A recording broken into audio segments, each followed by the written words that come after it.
Inter के syllabus में वैद्युत द्विध्रुव की अच्छी स्थिति के लिए वीडियो बना रहे हैं, इसे देखिएगा। अच्छा, ये अच्छी स्थिति और निरक्षीय स्थिति इसलिए इम्पोर्टेंट है क्योंकि ये सिलेबस में 3 बार पूछी गई है। एक वैद्युत द्विध्रुव की, और एक वैद्युत क्षेत्र की तीव्रता की, और एक बार पूछी गई है मैग्नेटिक फील्ड में, यानी चुंबकीय क्षेत्र में। तीनों की प्रोसेस एक तरीके से सेम है, तीनों एक ही तरीके से होती हैं, तो उनको करने में आपको अच्छा भी लगेगा। ठीक है, तो एक जगह याद कर लोगे तो तीनों जगह काम चल जाएगा। ठीक है, इसलिए इम्पोर्टेंट भी है, थोड़ा इसको समझ के चलिएगा। ठीक है, और तीनों तुम्हारे सिलेबस में है भी, ये भी एक गुड न्यूज है। अच्छा देखो, ये हमने सेटअप बनाया हुआ है, चित्र एक बनाया हुआ है। पहले तो इसको ये समझ लें कि ये अच्छी स्थिति बोली क्यों जाती है। देखो, ये अच्छी स्थिति इसलिए बोली जाती है क्योंकि इसमें अक्ष की बात करी गई है। एक हमने द्विध्रुव दिखाया है, -q और +q आवेशों से मिलकर बना हुआ वैद्युत द्विध्रुव दिखाया है। इसमें होता क्या है, वैद्युत द्विध्रुव में दोनों के परिमाण तो बराबर होंगे। ठीक है, परिमाण का मतलब इसका मान, लेकिन इसकी प्रकृति किस तरीके की होगी, विपरीत होगी। एक आकर्षित करने वाली कंडीशन में होगा, एक प्रतिकर्षित करने वाली कंडीशन में होगा। आकर्षित कब करेंगे, जब प्लस और माइनस होंगे, और प्रतिकर्षित कब करें, जब दोनों जो है सेम तरीके से चार्जेज होंगे, चाहे माइनस माइनस हो चाहे प्लस प्लस हो। समझ में आई बात।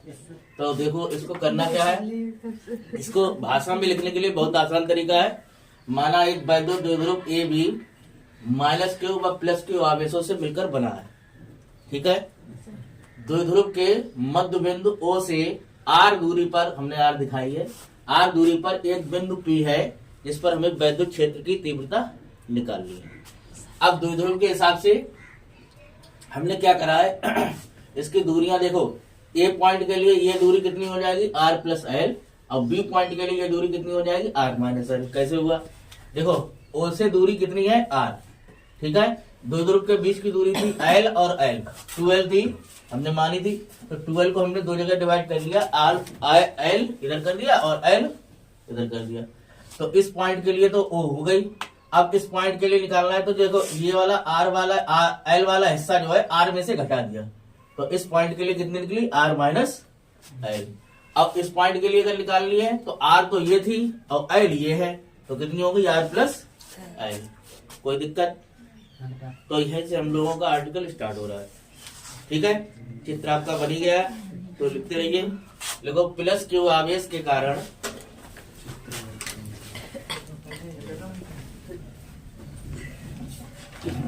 +q आवेश के कारण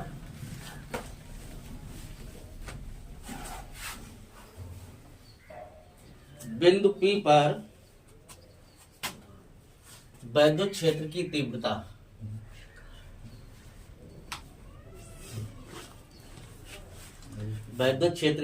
तीव्रता कैसे निकलती है। अगर इसके इस पॉइंट के लिए हम मान ले रहे हैं कितना, E। पहले तो E बराबर हम देख रहे हैं कि E बराबर फार्मूला क्या निकलता है, 1/4πε0 Q/r²। ये हमने वैद्युत क्षेत्र की तीव्रता बताई है आपको, ये फार्मूले में। ठीक है, लेकिन हम इस पॉइंट की बात कर रहे हैं, इस पॉइंट की, बी वाले पॉइंट की बात कर रहे हैं, तो यहाँ पर क्या चेंजिंग आएगी, E1, इसको हम 1 लेके चल रहे हैं। ठीक है, E1 बराबर 1/4πε0 Q। R की जगह पे क्या चेंज होगा, यहां से यहां तक की दूरी कितनी है, r - l, और उसका क्या है, स्क्वायर। ठीक है, कोई दिक्कत। ये हो गया आपका पहला समीकरण। इसी प्रकार -q आवेश के कारण, -q आवेश के कारण बिंदु P पर वैद्युत क्षेत्र की तीव्रता, P पर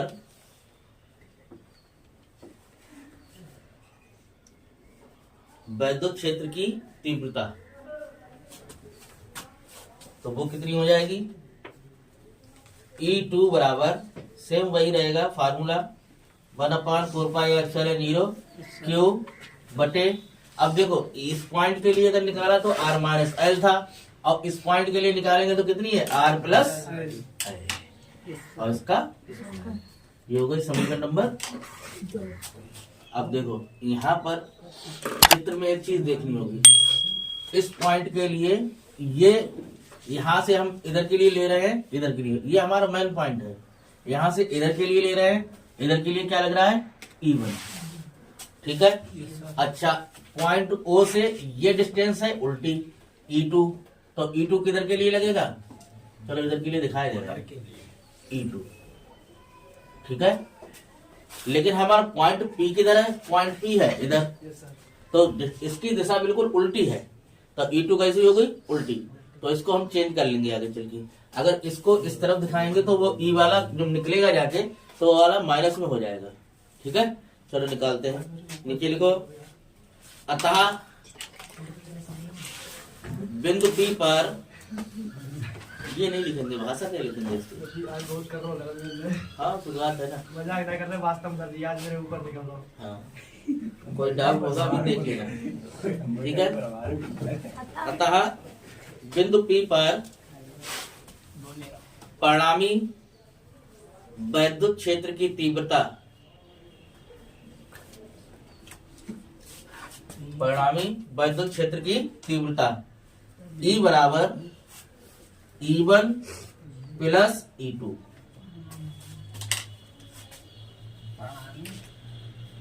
परिणामी वैद्युत क्षेत्र की तीव्रता E बराबर E1 प्लस E2। भाई जैसे 2 रुपए हम पे है, 2 रुपए तुम पे है, तो कुल कितना हुआ, 4 रुपए, ठीक है ना। यही हमने करा है, एक वैद्युत क्षेत्र की तीव्रता E1, दूसरी वैद्युत क्षेत्र की तीव्रता E2, और दोनों को उठा के क्या कर दिया, जोड़ दिया। अब देखो यहाँ पर अंतर क्या आएगा, यहाँ पर अंतर क्या होगा, देखो अब अगर देखा जाए तो E1 की दिशा हमने दिखाई है इस तरफ, अब इसी तरफ को हमारा पॉइंट P यहाँ पर है, ठीक है। इस पॉइंट को मैंने समझना है, यहाँ से ये पॉइंट P जो है इसी तरफ पड़ रहा है, इसलिए E1 कैसी आई, पॉजिटिव आई। लेकिन हमने E2 की दिशा देखो दिखाई है इधर के लिए, निगेटिव के लिए, लेकिन हमें निकालना इसको किस तरफ है, इस तरफ, ठीक है ना। तो इसकी दिशा में क्या होगा, परिवर्तन हो जाएगा, जो प्लस हम E2 लेके चल रहे हैं वो क्या हो जाएगा, माइनस E2 में कन्वर्ट हो जाएगा। नीचे लिखो, परंतु E1 व E2 की अगर हम लोग इधर को निकाल के चलते, इधर को निकालते, अगर P पॉइंट इधर को मानते तो क्या होता, E1 हमारा माइनस हो जाता, ठीक है ना। तो ये चीज है, परंतु E1 व E2 की दिशाएं विपरीत हैं,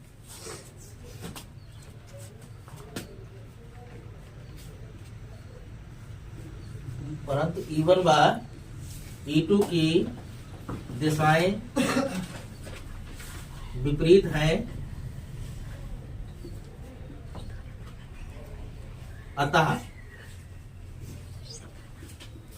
क्या होगा, E2 बराबर माइनस E2। देखो E2 की दिशा इधर अपोजिट साइड में जा रहे हैं, पॉइंट हमारा P उधर के लिए, लेकिन E2 की दिशा किधर है, इधर के लिए, तो क्या होगा, अतः है नहीं, यहाँ पे लिखो अर्थात, नीचे लिखो अतः E बराबर क्या हो जाएगा, E1 प्लस माइनस E2, ठीक है।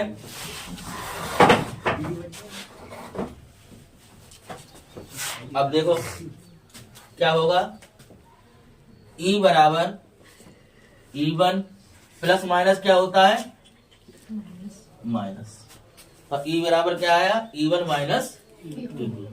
देखो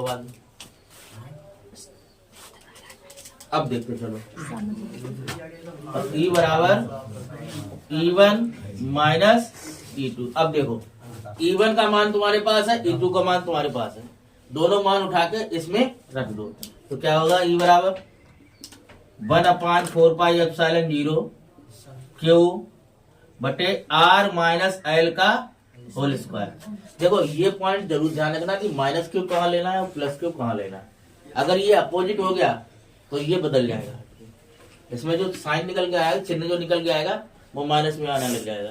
तो ये पॉइंट जरूर याद रखना कि माइनस को किधर लेना है और प्लस को किधर लेना है, बस इतना ध्यान रखना है। अगर नहीं ध्यान रखा तो ये वाला पॉइंट बाद में पहुंच जाएगा और वो वाला पहले आ जाएगा, तो चिन्ह अपोजिट हो जाएगा, और चिन्ह अपोजिट हुआ तो आर्टिकल भी अपोजिट हो जाएगा। ठीक है ना। तो देखो r minus L minus E2 का मान लगा, E2 का मान ये है 1/4 पाई एप्सिलॉन 0 क्यू बटे r प्लस एल का होल स्क्वायर। इसके आगे लिख देंगे कहां से हमने लिया है, समीकरण 1/2 से, समीकरण 1/2 से। तो निकालोगे और क्या निकला, E बराबर, इसमें जो चीज सेम है वो कॉमन है उसको बाहर निकाल लेते हैं, 1/4 पाई एप्सिलॉन 0 क्यू बटे में कितना आया 1/r माइनस एल का होल स्क्वायर। ठीक है, माइनस 1/r प्लस एल का होल स्क्वायर। ठीक है, ठीक है, यहां तक समझ में आया। तो देखो अब उतार लेना। अब देखो क्या करेंगे, ये अलग है ये अलग है, तो हमें एलसीएम लेना है। तो कैसे निकालेंगे, 1/4 pi epsilon 0 Q r plus L इधर जाएगा, कैंची की मल्टीप्लाई करनी है, इसकी एक में गुणा करी तो सेम वही है जो तरह आना है, r प्लस एल इधर, r माइनस एल इधर। अब इन दोनों की आपस में मल्टीप्लाई,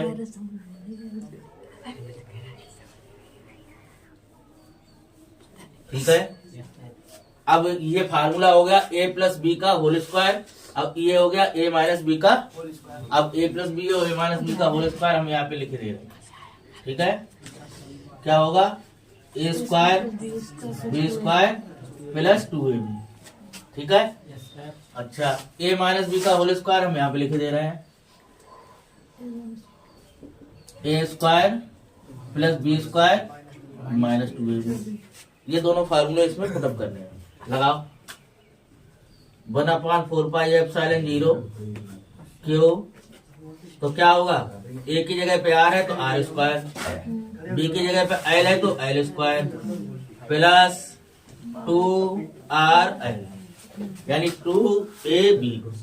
ठीक है, माइनस, ठीक है। यहाँ पे ब्रैकेट जरूर लगा लेना क्योंकि चिन्ह परिवर्तन होगा अभी। देखो a माइनस बी का यानी r square plus L square minus 2ab। देखो ऊपर वाले फार्मूले से सही है। अब देखो क्या होना है, बटे में ऐसे ही चलने दो, r माइनस एल का होल स्क्वायर और r प्लस एल का होल स्क्वायर। ठीक है, नीचे देखो 1/4 पाई एप्सिलॉन 0 क्यू, ये आया r square L square plus 2rl। ठीक है, ये सेम रहा। अब ये वाले चिन्ह क्या है, जब ब्रैकेट खोलोगे तो सब चिन्ह बदल जाएंगे। ठीक है ना, सब चिन्ह बदल जाएंगे, माइनस वाला प्लस, प्लस वाला माइनस। ठीक है, बट्टे में सेम वही रहा।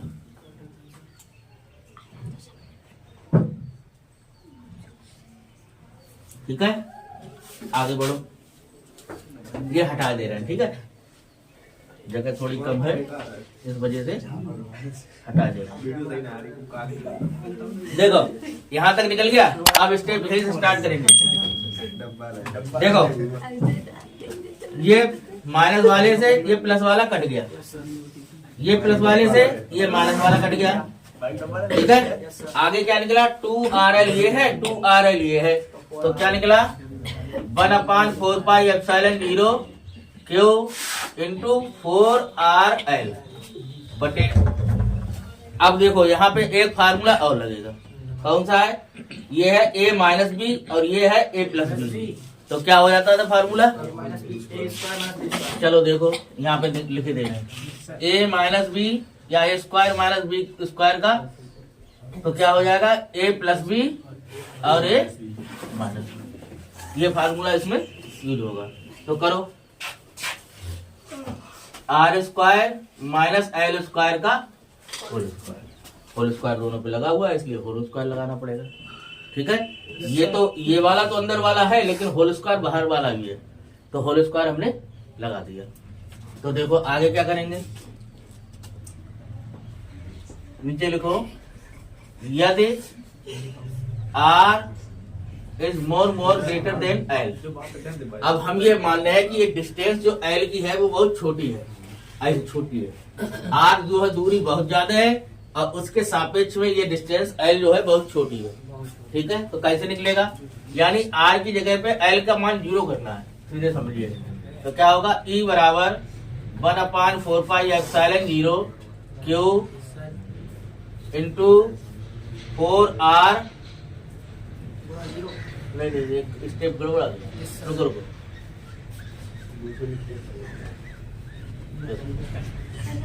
E बराबर 1/4πε0 Q इंटू 2L और बड़े 2R। देखो 4RL को हमने दो जगह तोड़ लिया, 2L एक साथ ले लिया, 2R अलग निकाल लिया। ठीक है, बटे R square minus L square का होल स्क्वायर। अब पीछे हमने ये कराया है, परंतु P बराबर Q इंटू 2L, P बराबर कराया है Q इंटू 2L। इसका मतलब Q इंटू 2L की जगह पे क्या रख देंगे, P रख देंगे। तो E बराबर आएगा 1/4πε0, इसकी जगह पे हमें करना है P। तो क्या हो जाएगा, P गुणा 2R बटे R square minus L square का होल स्क्वायर।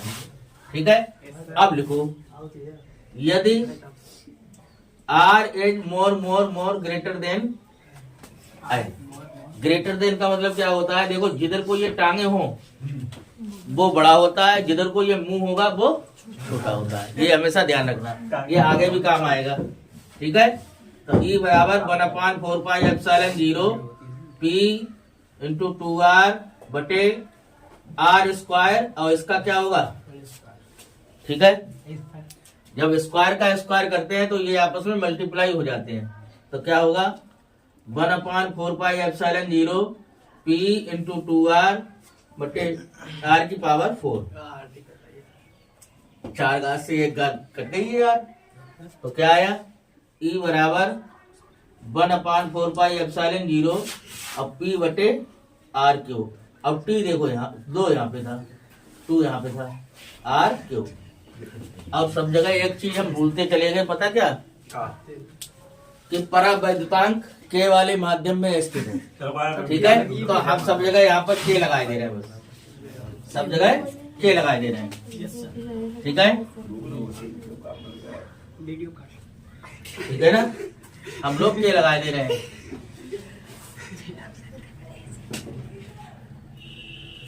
क्योंकि कैची हमने बात ही नहीं करी है। ठीक है ना, नीचे लिखेंगे वायु या निर्वात के लिए, वायु या निर्वात के लिए के बराबर 1। तो क्या निकल के आएगा, E बराबर 1/4πε0 और 2P बटे R। न्यूटन प्रति कूलम, न्यूटन प्रति कूलम। तो यहाँ पर 2 फार्मूले ये आपके बने हैं, इनको आप लोग नोट करो।